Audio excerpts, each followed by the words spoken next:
Hey foodies, welcome back. Today we're making my version of a sardine loaf. This recipe is very easy to follow. To make it, start by mixing together water, yeast and sugar.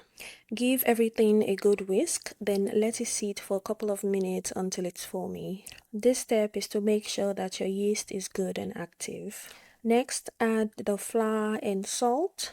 Then using the dough hook of your stand mixer, knead this for about 2 minutes until you get a rough dough. If you don't have a stand mixer, you can also knead this by hand. It's just going to take a bit longer. When the dough has formed, add the softened butter. So the reason we knead first before adding the butter is so that the dough can develop enough gluten so it's nice and stretchy.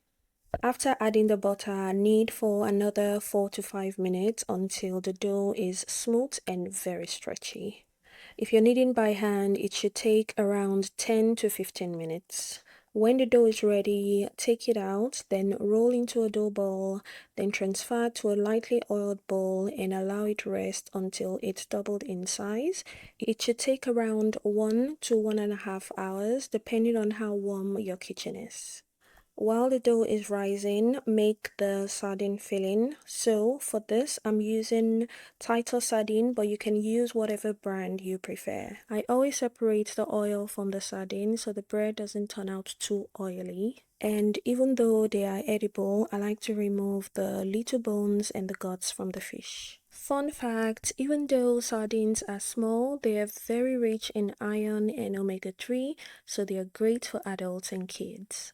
Go ahead and mash the sardines using a fork and season with a pinch of salt and a little pepper for heat. If the brand of sardine you're using is salty, then skip the salt. Set the filling aside when you're done. When the dough has doubled in size, transfer to a well-floured surface. Gently deflate the dough to get rid of the excess air bubbles, then roll it out into a rectangle. Stretch out the edges before and during rolling to get the perfect shape, and even if it's not perfect, that's fine, it will still work. Now it's time to add the sardine filling. So for this recipe, I used 1.5 can of sardine. If you want it richer, you can go for 2 cans, but if you want a light loaf, then just use 1. Use a spatula or a spoon to spread, then press it down. Then using a pizza cutter or a sharp knife, just cut it into long strips like this. Next, you're going to lay the strips on top of one another like this, then just cut it into smaller squares. Transfer to a baking pan and you're going to arrange them facing up like this. Then you're going to cover and allow it to rise again until doubled in size. This time it should rise faster. It should take around 45 minutes to an hour.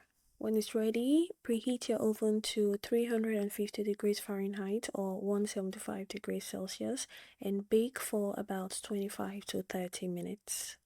I made a very simple spicy sardine oil by combining the reserved oil from the sardine, finely chopped scotch bonnet pepper, and a little parsley for color. I'm gonna brush the warm loaf with the oil for some extra flavor and shine. And that's pretty much it. The sardine bread is ready. If you try this recipe, please let me know how it turns out. Also, don't forget to like this video if you enjoyed watching and consider subscribing to my channel if you haven't done so already. If you're already subscribed, thank you so much for subscribing. Thanks for watching and I'll see you in the next one.